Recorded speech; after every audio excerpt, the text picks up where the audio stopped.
Welcome to the Chewn Fat podcast, where real topics are discussed by fake individuals with fake opinions. Even if it's the host or the guest, don't take them seriously. And if you do get offended, guess what? Shit happens. Leave it below in the comment section. Let's roll. What's going on, good people? We're back with another podcast, talking that good shit, talking about everything going on. There's a lot of things going on right now. Trump still fucking up America. We're going to get into that later this week. No, we're going to talk about that. Everything's great, let them tell it. Right, everything great, let them tell it. It makes shit great again. Ain't never been great. But me and my brother are about to get into something that I'm pretty sure most of you are familiar with. The Dolph case is in its next phase of pretty much getting ready to sentence or not somebody. We got Govan up now. Now, I don't know if you all remember, and if you don't, I'll remind you, you had Justin from Straight Drop, pretty much is Straight Drop, that was kind of around and involved with the PRE family to some degree. I think mostly with Glock as kind of a side, like, I don't know if they were associates or whatever the case was, but he had been kind of mixed in there. Justin was part of two people to kill Dolph, which the other person was Cornelius, with the pill-popping head Cornelius, who did pretty much most of the on-set work that you saw. If you haven't seen that video, we're not going to show the Dolph video here. That's on something else. But right now, we have Govan up. And so Govan, you know, no pun intended, it was the go-between, but right now they're trying to charge him as the mastermind of all of this. Now, this is what I'm going to say, Nation. I'm going to say this. I thought it was already funny because we already knew. We knew, the streets knew.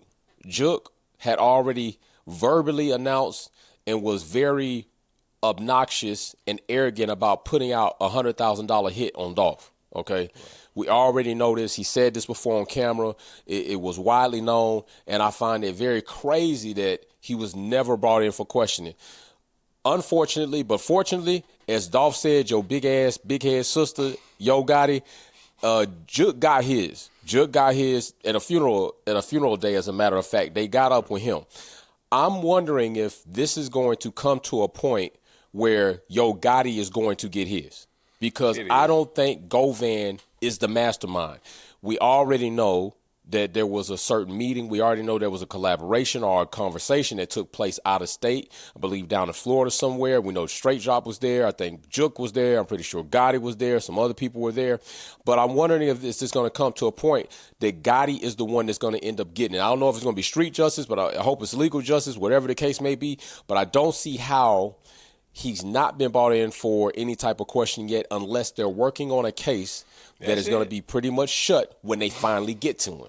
And I think that's kind of what it is. So we do have some video clips here now with the Govan situation. So we're going to watch this first clip and we're going to talk about it. Me and my brother going to get into it. So this is the first clip we got for y'all. Yeah, but I forgot his name.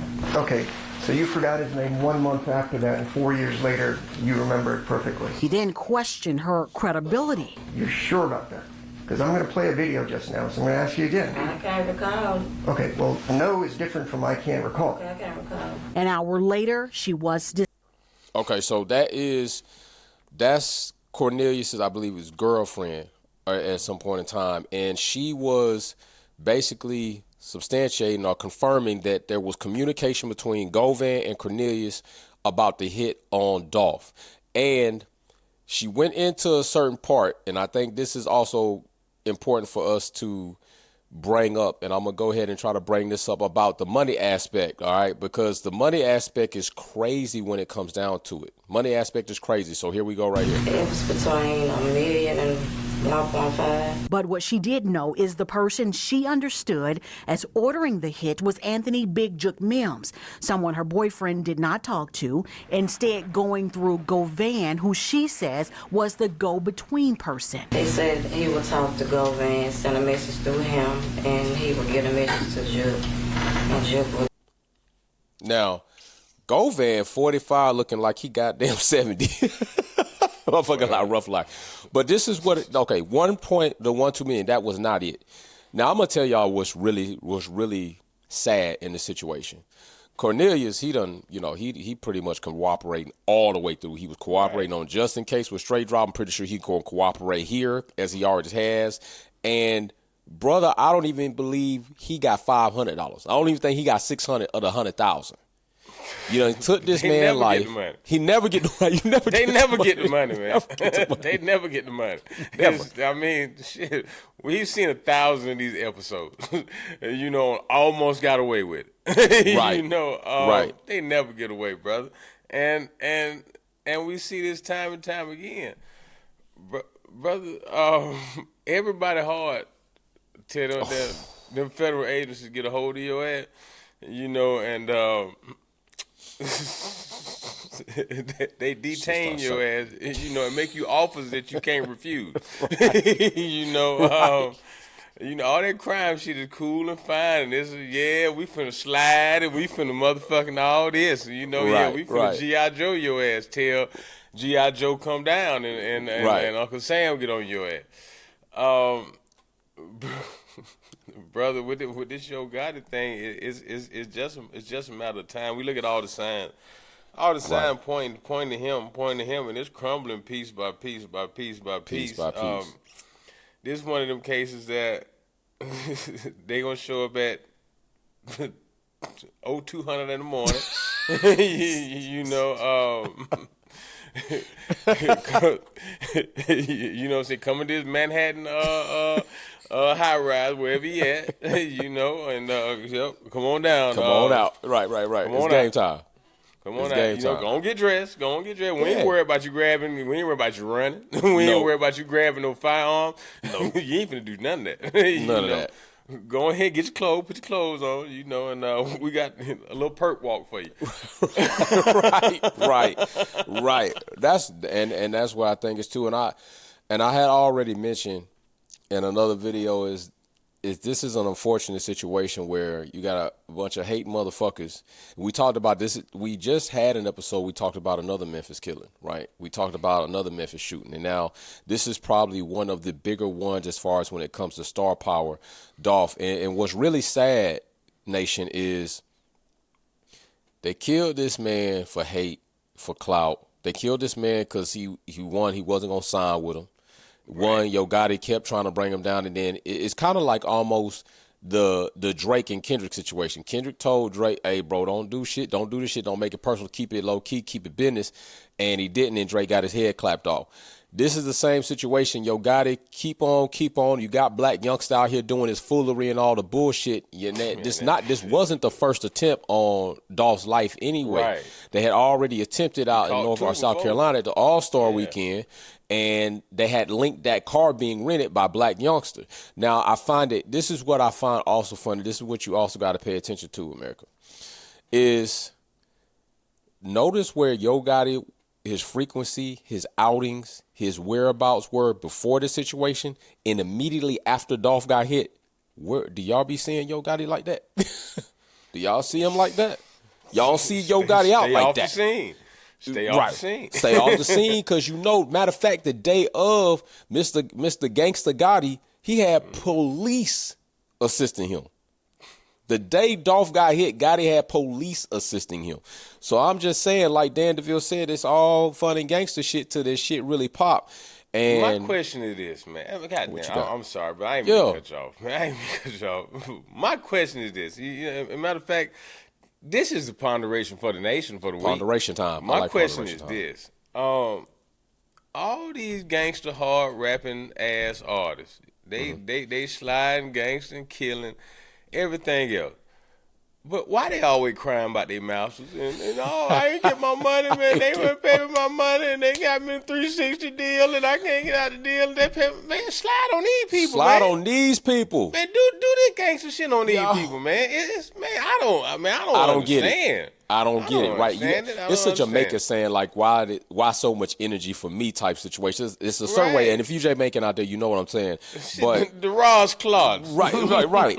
But didn't Jay-Z have a bar like that? He was like, it was a bar where he was like, basically put a hole in me, but won't put a hole in them, and they done got you for millions or something like that. I forget what song it was, but it was like, damn, you know what I'm saying? They done got you for millions. You ain't putting a hole in, but you put a hole in me. It's crazy. And you right, Dan DeVille, you bring up a very good point. So Where is the energy for those people that are taking money, using you, abusing your image, your likeness, and you get nothing but crumbs and dollars? But Nothing. you out here. This man came back to the city for the turkey drive. Y'all had planned to give back to the community, and y'all had plenty of hits on other PRE, and y'all figured that this is where me and Dan DeVille talked about this code shit. Ain't no code. Where the fuck is it that you go where there's a group of black individuals that are gonna do something good for the community, and you think it's a turkey shoot? Like literally, that's what it was, a turkey shoot. That's supposed to be off limits. Off limits all day long. That's supposed to be off limits. Off limits, bro. That's off limits. That's crazy. It's not. There's but no. The only code thing that's shit. not off limits. Well, the only thing that's not off limits or the only thing that is off limits, it seems to be, is the slave master. You know, you do right. You do anything. Do anything to our people. do anything that don't look like you. Right. You know, but you ain't fucking don't with you them. Dare carry your ass up there messing around with master in his house. Facts. Don't They're you dare fucking carry us your and ass killing up us there for doing over 400 years, and you ain't taking your ass up there yet. Man, that's crazy. That's like we said. You still got George Zimmerman walking around this motherfucker. Y'all ain't did a motherfucking thing yet. His brother, we picked up all the bad traits from them folk, man, and from society, man. We ain't pick up none of the good traits on how they handle they internal conflicts, you know, because you don't see them out here beefing in the streets or whatnot. None of that. They'll kick each other in the ass and drink a Budweiser in the country club, but we'll never know about it. You know, other cultures will never know. You know, because on the exterior, they pushing a solid front. You think I'm bullshitting? Look at Texas. Facts. Look at Texas and them damn Democrats down there. They say, "Oh no, we're gonna stand up." You know, Texas say, "You better get your motherfucking ass back down here immediately." You know, and they say, "All right, well, you know, hold out so." Yep, we heading on back down. You know, and the girl, the one representative, shit, they made her ass stay there in the courthouse because she didn't want to sign the permission slip. Right. It's so crazy. It's man, I don't get it. We bad as hell against each other, but those that's really kicking us in the ass is we turn a blind eye to that. And I'm sure Jesus didn't mean that shit when he said turn the other cheek. He turned the other cheek to your brother, not to the motherfucker kicking your ass. It's an eye for an eye for them motherfuckers. Right. You know, a tooth for a tooth. You know, but man, we got it fucked up. You know, we do. But shit, I don't mean to go on from a tangent, but speaking of you know how we got it fucked up is that's something else that I was pondering about. Folk know every damn thing, right? You know, you got all these different languages, right? Right. All of them sound different. True. Right? Everybody count the damn same. You know what I'm saying? How come numbers don't come in a different language? You know what I'm saying? Because math is the only thing that's absolute. Right. You know, in the universe. You know, that's the one thing you can't use division. You can't pick, well, my number better than yours. No, it ain't. No, it's not. Right. You know what I'm saying? Not. Because guess what? Different and different combined to make one greater than all those. Right, there you go. You know, but it's something fucked up internally about us as human beings for the separation and division, man, because we'll figure out how to spell all kind of different shit. You know, in different ways, but 2 + 2 go the same way, no matter where you at in the world. No matter where you are in the world. True, bro. True. Interesting shit. You know, but I went off on a tangent. That's a good ponderation, though, nation. That's a good ponderation. Think about it. We got this third video coming up. We want y'all to check out right here, detailing Govan's involvement in the $100,000 hit on Young Dolph, allegedly ordered by Anthony Big Jook Mims of rival record label CMG and brother to Yo Ghotti. Now, this is the thing. This is the thing, people. I play that clip because it's important. Brother to Yo Ghotti. Now, we already know. Do you think Jook is going to take a move representing PRE without the go-ahead of Gotti? Not at all. Not at all. It's not going to happen that way. It's not going to happen that way. Gotti can play this whole game, that his hands clean, the brother doing his own thing. It's not going to go that way, bro. You already know you've been implemented. You already know you was in your feelings. We already know how you felt about the situation. And we already know Dolph didn't fuck with you because you came after him as a fuck ass dude the way you tried to come at him. And that whole play with your bitch shit fucked you up. Don't play with me. That play with your bitch shit fucked your big head ass up. Like Dolph put you, there was no coming back from that lyrically. It was no coming back from that. The only thing that somebody like you would do, you kind of like Drake. Drake crashing out right now because he got his ass kicked. He trashing out trying to find a win for himself. Man, he got to go back to singing, man. He got to go back to singing. Go back to singing, man. That's it. Just lead his court case. And listen, I'm gonna tell y'all something. Stuff you ain't supposed to do. Like my brother just went off on a ponderation. I'm finna go off on a ponderation with y'all about this shit. Then we get back on the Dolph shit. But I'm just saying, hear me out. Drake, his whole case right now that he's trying to find a way to get a win, because really what he's trying to do is he's trying to find a way to say he only beat me because he used artificial intelligence, or else he couldn't beat me by himself. That's what Drake is attempting to do right now because he that in his feelings. But people, it seems like y'all forget the person who has been known to use bots and ghostwriters is Drake. So peep this out. The record label, it does not matter to them what type of forms you use because it's not like it was illegal to use bots, right? They're not finna stop you because at the end result is them making more money however you get your music out there. However you get your music out there. Now, I believe the record label is going to wait, right? They're going to wait. And they're not really being viciously attacking on Drake right now. Now, just stick with me. What they're going to do is, if Drake wins his court case against Kendrick Lamar and UMG, if that happens, Universal Music Group, they then will, this is what I think they're going to do. They're going to say, you play stupid games, you win stupid prizes. You know what? We paid you money based off of your records. We paid you money based off of your plays and your spins and your streams. So now that it is a foundation set, that bots can now be a situation where you can legally sue somebody. Guess what, Drake? We need that money that we fronted you for all your contract, that shit you got. We need it back because guess what? Use bots. We don't deal with that. Right. He's going to fuck himself. And they going to wait. And when that happens, you going to see Drake take another big ass L. He going to wish he just stayed his ass inside, like Dan DeVille said, sung some love letter song, and went about his business. Hey, just go about your business. And this is a situation with Gotti. You got your ass kicked by somebody that you swore up and down wasn't a king of Memphis, and he was legitimately through other kings that had came up. 8Ball and MJG, 666 Mafia, all of them had gave Dolph the nod. You never got the nod like that because you was a hate motherfucker coming up. Ever since you was with Key and Shine, ever since you was with that group, ever since you was with any of them. So you didn't like it that Dolph was going to get that type of regard. And you didn't like it that he came at you the way he came at you. And you thought lyrically you was going to be able to crush that, and Dolph fucked you up. So now you took the man's life. And now even what's funny to me, Dan DeVille, even after the man is gone, you still ain't looked at like that. Nobody regarding you like that. You ain't even out playing the game like that. You came out with an album cover, everybody was dissing your ass. Man, it's pointless, man. It could have been so much. It could have been a whole other better avenue, and Dolph even put a hand out to you, bro, in the beginning of all this shit to say we could just keep it cool, make money together. But you just, Yo Ghotti has always been the person kind of like, bro, you know, he been like Ludacris. He always kind of been like that. You got an artist underneath you, they can't ever be bigger than you unless they leave you. Dolph, if you think about Gotti, you probably can't name one artist that's been on Gotti's label that's reached or even came close to his success in his organization. I can't think of one.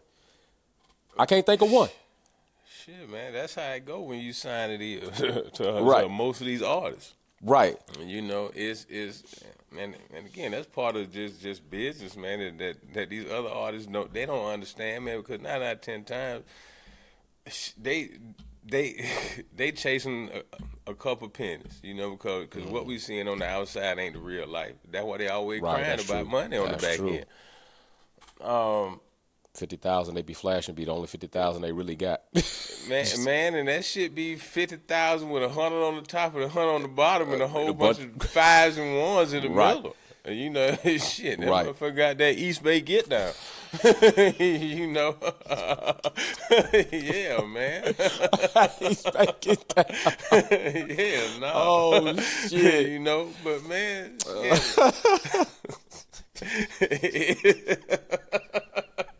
you better thumb through that shit. Right. Check all them. Don't Check all take his that. word for it. Hell no. Thumb through that check. Thumb through all these man. Your ass look crazy for that one. That was a good one, It's bro.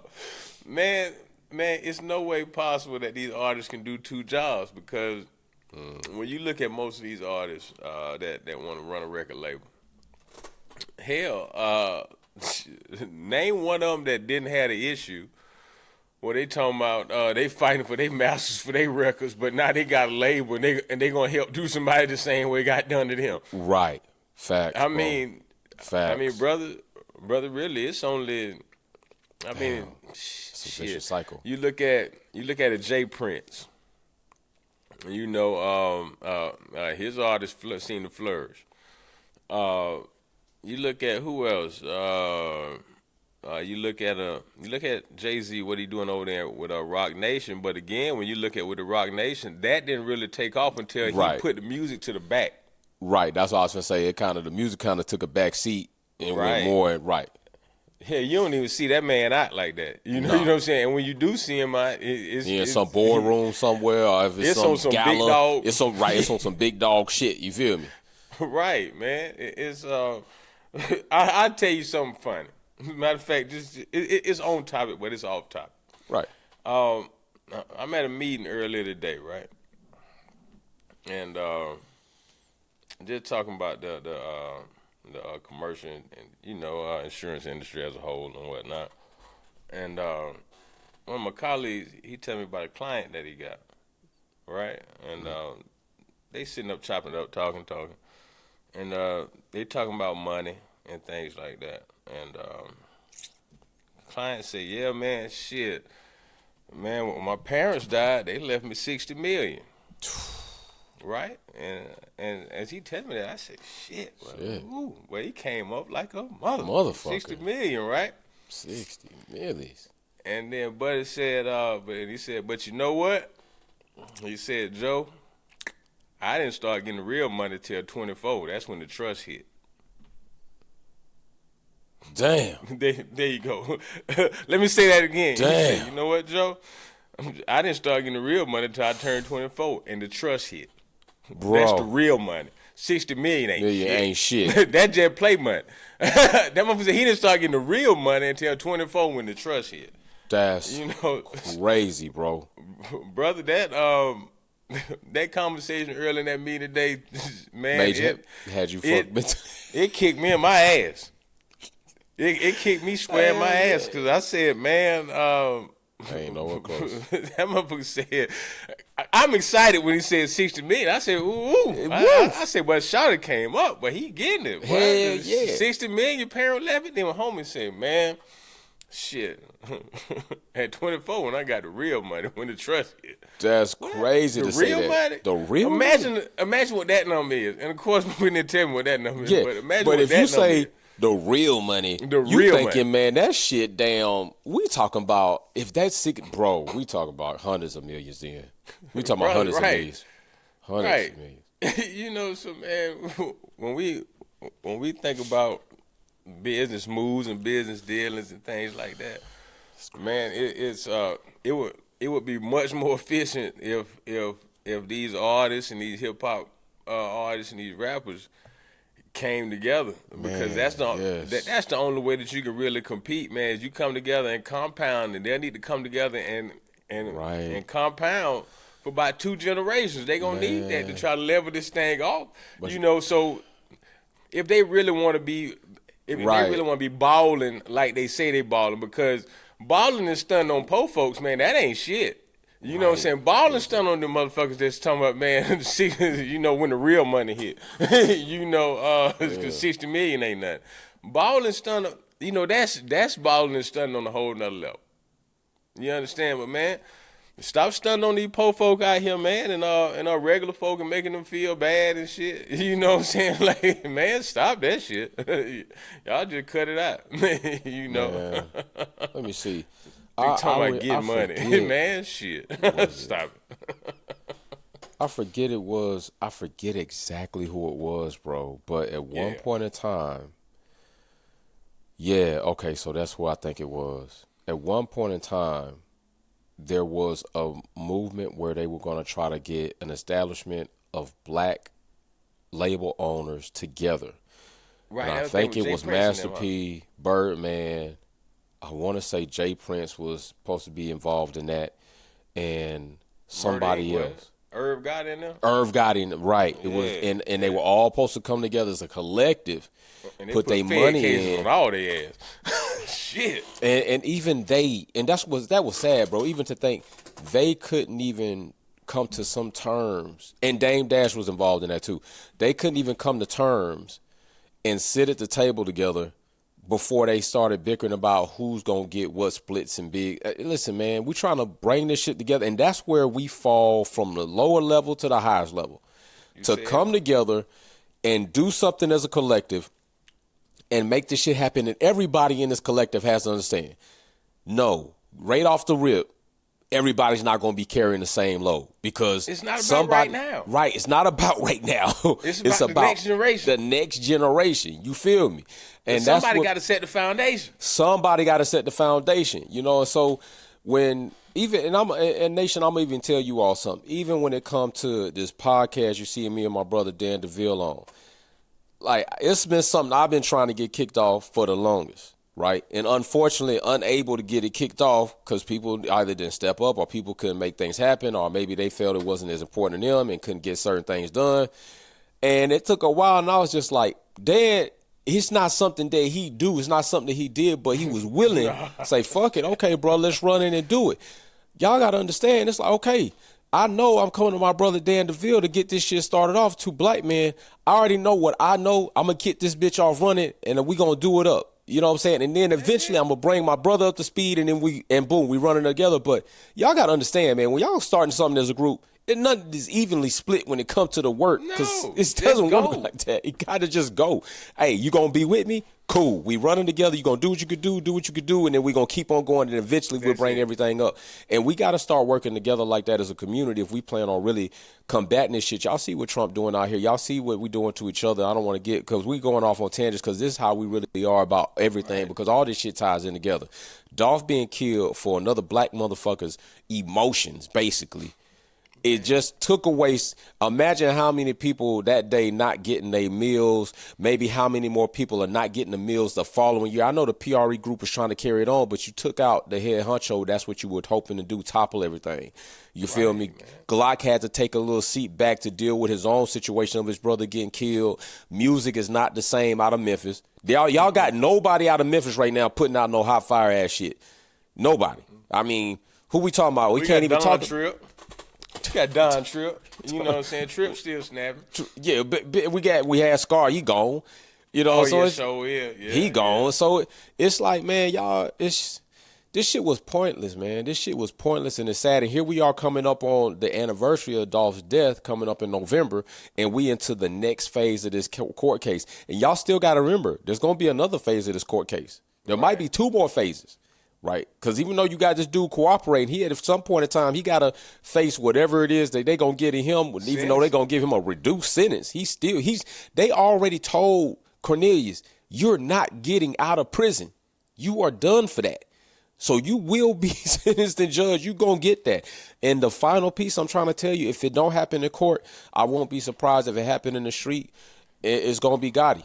And it's not planned. It's going to be a long time removed, but I'm just trying to tell y'all, you can't do something like that to somebody at that level. We already know at least 3 or 4 people been killed in connection to participating or have been in some type of alleged connection with Dolph's murder. Jook, and it was like 2 or 3 other people that caught it.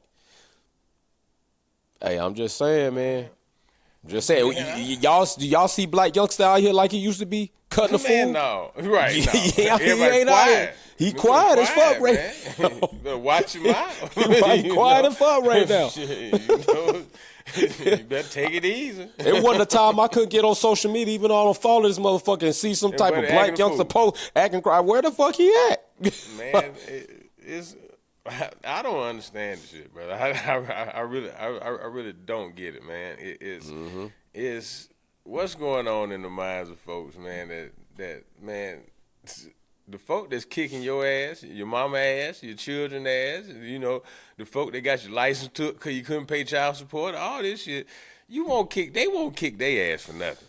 Not for nothing. You know, for nothing, man. But damn, you know, your own brother, you know, your sisters, your mothers, your kids can't even walk around in the damn neighborhood where they live and do nothing good, you know, without you felonious fucks doing mischievous things in the streets.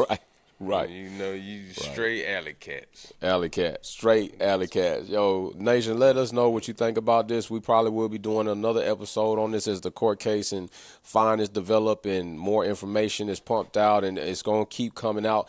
I will say I don't think the Memphis Police Department did a great job, especially if Juke was never bought in, Gotti never bought in, and you know exactly you already know by songs, you know by word of mouth, you know by video. This man had a $100,000 hit out on Dolph, never bought in for question. It's crazy. Gotti not heard or been brought in for question, and if they have and they haven't disclosed that is one other thing. That's crazy. So either you're gonna continue to have the perception of doing a ridiculously bad job at investigating, or you are doing a very cunning job at investigating to the point when, like my brother Dan DeVille said at 0200 hours in the morning, that, hey, brother, do you want to go ahead and get your little orange juice, maybe cook you some scrambled eggs before we walk you out of here? We straight. We turn the TV on. Take your time. Cool. We cool. My shift ain't over till 0600 anyway. As long as I get you down before that, we straight. Go ahead and enjoy your little last bit. This motherfucker is nice. Motherfucker nice. Lord, enjoy yourself. Enjoy yourself because our shit ain't got ceilings like this. Goddamn. Right. These ceilings high. Like, no, bro, your short ass gonna be able to touch the ceiling where you going. So, oh yeah, you be able to do this and touch both sides of the room. So, yeah, we gonna see about that. So, hey, Nation, like my brother Dan DeVille says on our way out, if you're happy and you know it, kick yourself in the ass. Have a great week. Peace.